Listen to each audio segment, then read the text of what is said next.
केवल हिंदू की मोहर लगा दी है कि आप हिंदू हो, केवल दड़ी उठाने वाले, उनकी उसमें झंडे को लेने वाले, मरने वाले तुम, गाली गलौज खाने वाले तुम, आतंकवादी तुम घोषित कर रखे उन्होंने, उनकी लड़ाई तुम लड़ते हो, मंदिरों की लड़ाई तुम लड़ते हो, देवी देवताओं की लड़ाई तुम लड़ते हो। मिलता कुछ नहीं है तुम्हें, तुम्हारे हिस्से की सारी मलाई को मार के खा गए। खुद राजा बनने में जोर पड़ रहा है ओबीसी वालों को। पंडित मात्र 3% है, सारा इलाका गुजरों का। महेश शर्मा को देख लो, वहां वो बना रखा है एमपी, सांसद बना रखा है। इन गुजरों पे खुद वहां का ना एमएलए बना जा रहा, ना इन गुजरों पे वहां पे खुद एमपी बना जा रहा। तो मूर्ख कौन है बताइए? ओबीसी वाले मूर्ख है। अरे जिन मुसलमानों की बात करो वो तुम्हारे दामाद है। सबसे ज्यादा जिसके पठान का भी विरोध हुआ था, पठान के घर में कौन है? पंडितानी है ना, गौरी, बताइए। और जो जिसने बिकनी पहनी है वो पादुका कौन? वो भी पंडितानी है। अरे तुम कौन हो भाई? ओबीसी वाले घंटा बजाने वालों, तुम पे, तुम्हारे बुद्धि पे पर्दे पड़ गए हैं। तुम्हें क्या लेने देना हमसे यार उससे? बताइए आप, तुम्हारा क्या मतलब है उससे? फिल्म सेंसर में वो बीजेपी वाले बैठे पास करने वाले, जो चलाने वाले हैं वो पंडित। तुम क्या ले रहे हो भैया? वहां तुम्हारा क्या बट रहा है? अरे तुम भूखे नंगो हो, तुम्हें कंगाल कर दिया इन्होंने, तुम्हारी इनकी सोच ने तुमको, तुम्हें बर्बाद करे देना है, तुम्हारे अधिकारों को छीन छीन के रक्षा कर रहे हैं ना। भगवा की रक्षा क्या? भगवा की रक्षा कर रहे हो? ऐसे काउंसलर बने ना, चेयरमैन बने ना, प्रधान बने। आने वाले समय में आप प्रधान ना बनो, समिति के अध्यक्ष भी ना बनोगे। लेकिन ओबीसी वाले फिर भी समझ नहीं रहे, केवल हिंदू की मोहर लगी हुई है। और सबसे ज्यादा कॉन्स्टिट्यूशन को नुकसान पहुंचाने वाला ओबीसी है, क्योंकि अनपढ़ आदमी कुछ जानता है नहीं। इनके पूर्वज ज्यादा जागरूक थे, आज का जो ओबीसी है वो जागरूक नहीं है। देश को आजाद कराने में सबसे ज्यादा ओबीसी वालों का हाथ था। राजा ओबीसी वाले थे सबसे पहले जितने भी थे। अरे अपने पूर्वजों की तो कम से कम शर्म करो, जिन्होंने देश को आजाद करा। ओबीसी वाले जागो, राजा बनो राजा, इनसे सत्ता छीनने का काम करो। 52% हो तुम देश के मालिक हो, सारे लोग समझते। लेकिन ओबीसी वालों, तुम्हारी बुद्धि में क्यों नहीं आ रहा? मेरे भाइयों, मैं हाथ जोड़कर आपसे विनती करता हूं, इनकी चाल को समझो, आप समझो। नौकरी मांगने का काम करते हैं तो यही सरकार उन पर लठ बजाने का काम करती है। और जब वही ओबीसी वाले जब कावड़ सावन के महीने में कावड़ लेके आते हैं तो यही योगी सरकार हेलीकॉप्टर से फूल बिखेरने का काम करती है। इलाहाबाद हाई कोर्ट की बेंच है नखलऊ बेंच। उस नखलऊ बेंच ने जो ओबीसी का उस निकाय में जो प्रेजेंटेशन होना चाहिए था वो ख़त्म कर दिया है। उनका जो सीट थी रिजर्वेशन एज वो ख़त्म कर दिया। ये बहुत ही गलत हुआ है और ओबीसी वालों के साथ में सरासर बहुत ही, मतलब मैं ये क्या कहूँ, उनके साथ में लूट की गई है और सरकार इसमें केवल उनके आंसू पोंछने का मात्र काम कर रही है। अब बताइए, लड़ाई है ओबीसी वालों की और अपील में जा रहे हैं मिश्रा पांडे जो भी जा रहे हैं, मतलब वहाँ सुप्रीम कोर्ट। सरकार कह रही है कि हम सुप्रीम कोर्ट जाएंगे। मेरा तो यहाँ तक मानना है कि सरकार के द्वारा ही ये खत्म करवाया गया है कि मंत्र तू पढ़ और बिल में हाथ मैं डालूंगा, उस वाली बात है। पर पिछड़ों को तो कोई फर्क नहीं पड़ रहा ना। पिछड़े जो 52% है, जिस देश की जनसंख्या ओबीसी जिसे बोलते हैं हम, हमारे जो भाई है, वो देश में भारत में 52% उनकी जनसंख्या है। और जिस कंपनी में या जहां भी 52% शेयर होते हैं वो वहां का मालिक होता है। और हमारे ओबीसी भाई मालिक को छोड़ो, जो उनके हिस्से का है, जो उनका रिजर्वेशन मिलना चाहिए, उनको वो नहीं मिल पा रहा है। उनका देखो, लोकसभा, राज्यसभा, लोकसभा में उनका कहीं भी कोई रिजर्वेशन नहीं। सारी विधानसभाओं, विधान परिषदों में उनका कोई रिजर्वेशन नहीं। यानी कि पॉलिटिकल रिजर्वेशन जीरो के बराबर, जीरो है उनका, कहीं उन्हें नहीं मिला।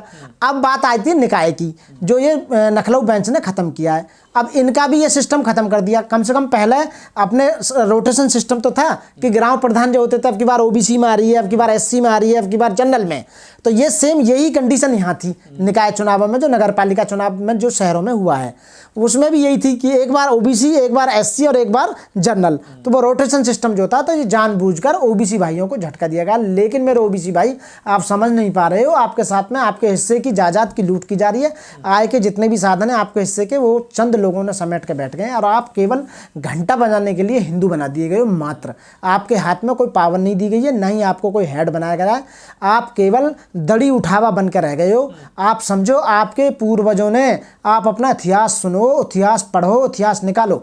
जो लोग अपना इतिहास नहीं जानता वो इतिहास बनाना नहीं जानता। बाबा साहब ने कहा था कि उसको समझने के लिए जो उनके साथ चाल की जा रही है, उसको भी उस शिक्षा की जरूरत है। तो ये शिक्षित बहुत कम है लोग, पढ़े लिखे बहुत कम है। इनके साथ में जो लूट की जा रही है इनके हिस्से की, वो सरासर गलत है। मेरे भाइयों, तुम इनकी चाल को समझो। 90% तुम्हारे हिस्से की संपदा और आय के साधन ये सारे 10% लोगों ने मात्र ये खींच कर रख दिए हैं। आपको कुछ नहीं दे रहे, केवल मात्र आपके ऊपर मोहर लगा दिए कि आप हिंदू हो। हिंदू, आप हिंदू नहीं हो। आप जो हिंदुओं की वर्ण व्यवस्था है उसमें आप कहीं नहीं आते। आप ना ब्राह्मण हैं, ना क्षत्रिय, ना वैश्य हैं, आप शूद्र में आते हैं। शूद्र पिछड़े में आते हो आप समझो। आपको पूरी तरह से बर्बाद करने की बात की जा रही है साथियों। और सरकारें अब आपके आंसू पहुंचने का काम कर रहे हैं कि हम सुप्रीम कोर्ट जाएंगे अपील में, लेकिन कुछ होने वाला नहीं है साथियों। दलित ही क्यों आवाज उठा रहे हैं लगातार? मेरे को कोई प्रॉब्लम नहीं है कि हिंदू मत बनाओ, हिंदू के साथ साथ उन्हें पावर दो ना। मंदिर किसने बनाए? दलितों ने बनाए, रिजर्व कैटेगरी वालों ने बनाए मंदिर है। जितने मंदिर बन रहे हैं उन्हें पूजा कौन करता है? कोई ओबीसी का आज तक तुमने पुजारी देखा है? किसी भी शादी में मैंने आज तक शादी में फेरे डलवाता, कर्मकांड करता, कोई भी मैंने जितने भी वेद पाठ होते हैं उनमें केवल मात्र 3% ब्राह्मण है, वो ही काम करता है। कहीं भी ओबीसी वाला मैंने आज तक वहां कोई भी कर्मकांड करता या मंदिर में चढ़ावा चढ़ाने के लिए ओबीसी वाला, पूजा करने के लिए नहीं है। लड़ाई आप लड़ो। अब निकाय चुनाव में आरक्षण खत्म कर दिया, उसकी भी लड़ाई SC ST हम इसलिए लड़ाई रहे हैं, क्या करेंगे? हम इसलिए लड़ाई लड़ रहे हैं कि वो हमारे भाई हैं, हम उनके भाई हैं। एक भाई को दूसरे भाई का यदि नंबर आया तो कल को हमारा नंबर भी आ सकता है। इसलिए हमें उनसे प्यार है, हमारे भाइयों को हम समझाने का काम करते हैं। तो आरक्षण का विरोध करते हैं, वो गलत करते हैं, उन्हें नॉलेज नहीं है, देखा कितना विरोध, वो बिल्कुल गलत करते हैं। बाबा साहब ने कहा था कि मेरे पिछड़े भाइयों समझो इनकी चाल को, मैंने आपको संविधान में फिर भी प्रोविजन करके जा रहा हूं मैं। जब बाबा साहब कह रहे थे कि आपके लिए अलग मैं वो बनाता हूं तो इन्होंने मना कर दिया था। ओबीसी जनरल वालों ने बहकाया था कि तुम्हें अंबेडकर जी जो हैं वो तुम्हें शूद्र बनाना चाहते हैं, आप शूद्र मत बनो। तो वो शूद्र के चक्कर में इनका अधिकार खत्म कर दिए गए। इसलिए ना पॉलिटिकल रिजर्वेशन बाबा साहब उसी समय दे रहे थे जिस समय हमें एससीओं को दिया था। 131 पार्लियामेंट के जो मेंबर्स हैं जाते हैं ना, SC ST भी जाते हैं ना, ऐसे 1066 MLA जाते हैं ना, MLC जाते हैं ना, ओबीसी वालों को क्यों नहीं जाते? क्योंकि ओबीसी वालों ने उस समय विरोध किया था। बाबा साहब रिजर्वेशन को लाना चाहते थे। तो तमाम विरोध करते हैं ना, देखिए वो गलत है, उन्हें नॉलेज नहीं है। जो पढ़े लिखे हमारा समाज है ओबीसी भाई वो समझता है अच्छी तरह, उनके साथ में बहुत धोखा किया जा रहा है। उन्हें मात्र मोहर लगा दी गई है कि आप हिंदू हो, आप वास्तव में हिंदू नहीं हो, आप उनके मात्र एक नौकर चमचा बनकर रहेगा। दड़ी उठाने वाले, उनकी उसमें झंडे को लेने वाले, मरने वाले तुम, गाली गलौज खाने वाले तुम, आतंकवादी तुम घोषित कर रखे उन्होंने। उनकी लड़ाई तुम लड़ते हो, मंदिरों की लड़ाई तुम लड़ते हो, देवी देवताओं की लड़ाई तुम लड़ते हो। मिलता कुछ नहीं है तुम्हें, तुम्हारे हिस्से की सारी मलाई को मार के खा गए वो जितने भी पंडित हैं, ब्राह्मण हैं और ठाकुर हैं। आपको कुछ नहीं मिल रहा। आपका रिजर्वेशन भी देख लो खत्म करा दिया आराम से यूपी में, और कहाँ, जबकि बीजेपी की सरकार चल रही है। जहां जहां बीजेपी की सरकार चल रही है आप देख लो, बीजेपी तो एक्शन लेने के लिए तत्काल योगी जी ने एकदम से देखा कमेटी आयोग बना दिया। हाँ, तुरंत मिनट से तो कमेटी आयोग से क्या होगा? वो तो सुप्रीम कोर्ट जाना चाहिए ना। सुप्रीम कोर्ट में जब जाना योगी जी को सुप्रीम कोर्ट से इस रिजर्वेशन को बहाल करवा के लाएं तो हम समझेंगे हाँ भाई बीजेपी सरकार ओबीसी वालों के सारा काम योगी जी करें, पिछले कुछ ना करें। तो योगी जी की रेस्पॉन्सिबिलिटी बनती है, क्योंकि उनके स्टेट में रिजर्वेशन को खत्म किया गया। इलाहाबाद हाई कोर्ट की बेंच ने, 2 अप्रैल को उतर गए थे सड़कों पर आपके। हम तो इसलिए हम जागरूक हैं, पढ़े लिखे हैं। हमारे मात्र एक SC ST एक्ट को कमजोर किया गया था सुप्रीम कोर्ट से। सारे SC बिना किसी एक लीडरशिप के अंदर सारे के सारे सड़कों पर आ गए थे, रोड पर आ गए थे, और सरकार को झुकाया, और सरकार ने फिर वही एजिटेज कानून बनाया सुप्रीम कोर्ट के पास होने के बाद। सरकार में पावर है, यदि योगी जी चाहें तो सेंटर अपने स्टेट में उन्हें स्पेशल एक्ट बनाकर ओबीसी वालों को वहां रिजर्वेशन दे सकते हैं। क्यों नहीं दे रहे? तो क्यों दिखावा कर रहे हैं? नेता भी तो नहीं आवाज उठा रहे, वो भी तो नहीं बोल रहे। वो इसलिए नहीं क्योंकि उन्हें उनके हिस्से की मलाई मिल चुकी है, उन्हें खाने को मिल रहा है प्रॉपर, कि आप तुम दूसरों के हिस्से की आवाज मत उठाओ, केवल अपने हिस्से की आवाज उठाओ। इसलिए नुकसान हो रहा है। एक को कुछ दे दिया, 100 आदमियों का हिस्सा लूट के उन्होंने खा लिया।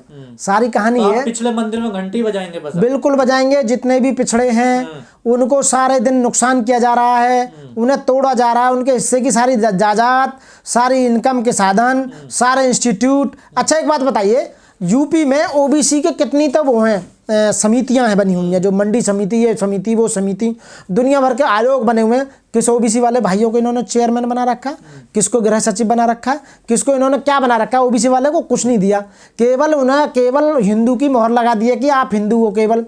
आप बताइए कि जब वो ओबीसी वाले बेचारे लखनऊ में जाकर हमारे योगी जी से नौकरी मांगने का काम करते हैं तो यही सरकार उन पर लठ बजाने का काम करती है। और जब वही ओबीसी वाले जब कावड़ सावन के महीने में कावड़ लेके आते हैं तो यही योगी सरकार हेलीकॉप्टर से फूल बिखेरने का काम करती है। तो इसका मतलब ये कि अंधकार में खुद झोंकना चाह रही है ये सरकार कि तुम पढ़ो लिखो मत, तुम जागरूक मत हो, तुम नौकरी मत मांगो। और इस तरह की देखो कमाल की बात ये देखो कि जब देखते हैं कि ओबीसी सरकार, ओबीसी के बल पर हम जीत रहे हैं, हम बार बार इलेक्शन जीत के आ रहे हैं, ओबीसी के बल पर आ रहे हैं, क्योंकि 52% यदि साथ छोड़ दे आज तो आज बीजेपी की सरकार खत्म हो जाए। ये 52% ही तो बीजेपी की सरकार, खुद राजा बनने में जोर पड़ रहा है ओबीसी वालों को। हमारे उसमें गौतम बुद्ध नगर में 1 सीट है उसकी लोकसभा की, उस पर पंडित मात्र 3% है। सारा इलाका गुजरों का, महेश शर्मा को देख लो वहाँ वो बना रखा है MP सांसद बना रखा है। इन गुजरों पे खुद वहाँ का ना MLA बना जा रहा, ना इन गुजरों पे वहाँ पे खुद MP बना जा रहा। तो मूर्ख कौन है बताइए? OBC वाले मूर्ख है। तो मूर्खों के साथ तो मूर्खों की जो संपदा होती है उसकी ऐसी लूट होती है, तुमसे छिनेगा ऐसे। जो है ना काउंसलर चेयरमैन हम नहीं बन पाए, कुछ नहीं, ना काउंसलर बने, ना चेयरमैन बने, ना प्रधान बने। आने वाले समय में आप प्रधान ना बनो, समिति के अध्यक्ष भी ना बनोगे, कुछ ना बनोगे। इसलिए जागरूक हो जाओ। मैं तो आपके चैनल से ये उनसे रिक्वेस्ट करना चाहूंगा, OBC वालों भाइयों, रोड पे आओ SCO की तरह। जैसे 2 अप्रैल का कांड करा था SCO ने, रोड पे आके अपनी आवाज बुलंद करो, एजिटेशन करो, धरना करो, DM को घेरो, अपने MP जो तुम जिन्हें चुन चुन के भेज रहे हो उन्हें, MLA इनको घेरो, उनके घर में जाओ, बंद कर दो उन्हें पूरी तरह से साथियों, तब जाके आपकी आवाज सुनाई देगी। यहाँ और रेलवे लाइन बंद कर दो, जितने भी आपके आय के साधन है सब छीनने की कोशिश करो साथियों, जब जाके आपकी आवाज बुलंद होगी। नहीं तो आपकी कोई नहीं सुनेगा, कोई नहीं सुनेगा साथियों। तुम्हारे साथ पूरी तरह से लूट की जा रही है। रिजर्वेशन खत्म हो गया, नौकरी खत्म हो गई। अखिलेश यादव ट्वीट कर तो रहे हैं कि अभी पिछड़ों का आरक्षण खत्म हुआ, फिर नंबर SC ST का है। बिल्कुल नहीं आएगा SC ST का, इसलिए ना SST का प्रोविजन बाकायदा बाबा साहब को उसको कॉन्स्टिट्यूशन में करके गए। कॉन्स्टिट्यूशन के लिए सेंट्रल गवर्नमेंट अमेंड करना पड़ेगा। पहले राज्यसभा में पास हो, पहले लोकसभा में, फिर राज्यसभा में, फिर राष्ट्रपति उसे पास करेगा।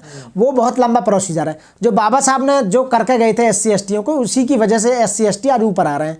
OBC वाला ने मना कर दिया था, लेकिन फिर भी बाबा साहब 340 बना के गए थे OBC वालों के लिए। लेकिन OBC वाले फिर भी समझ नहीं रहे, केवल हिंदू की मोहर लगी हुई है। और सबसे ज्यादा कॉन्स्टिट्यूशन को नुकसान पहुंचाने वाला OBC है, क्योंकि अनपढ़ आदमी कुछ जानता है नहीं। इसलिए मेरे साथियों पढ़ कर देखो, जो अपना इतिहास जागरूक नहीं है, बिल्कुल जागरूक नहीं है। इनके पूर्वज ज्यादा जागरूक थे, आज का जो OBC है वो जागरूक नहीं है। देश को आजाद कराने में सबसे ज्यादा OBC वालों का हाथ था।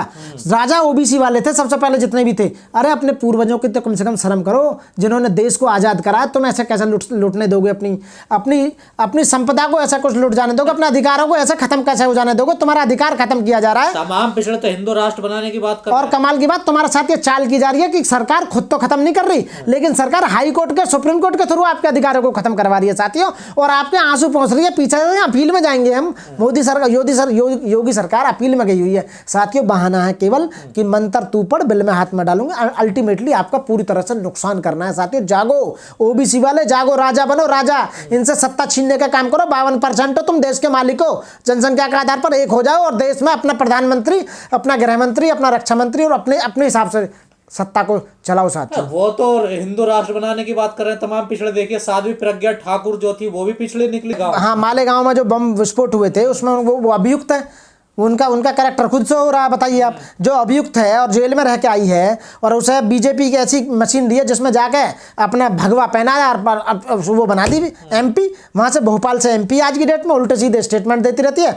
देश में अशांति फैलाना चाहते हैं, आतंकवाद लाना चाहते हैं, हिंदू मुस्लिम कराना चाहते हैं। हर जगह हिंदू मुस्लिम, क्योंकि उससे करने से इनसे पॉलिटिकल बेनिफिट मिलता है। 2024 में इलेक्शन आ रहा है लोकसभा का, तो ये वहाँ बेनिफिट लेना चाहते हैं हर चीज को। अब लेना चाहते हैं, हिंदुओं को जागरूक कर रहे हैं। हिंदुओं को जागरूक नहीं कर रहे, वो जिस तरह से कह रहे हैं कि अपनी तलवारों को या छुरियों को पहना के रख लो अपने घर में। अरे जिन मुसलमानों की बात कर रहे हो वो तुम्हारे दामाद हैं। सबसे ज्यादा जिसको पठान के अभी विरोध हुआ था, पठान के घर में कौन है? पंडितानी है ना, गौरी, बताइए। और जिसने बिकनी पहनी है वो पादुका कौन? वो भी पंडितानी है। अरे तुम कौन हो भाई? OBC वाले घंटा बजाने वाले हो।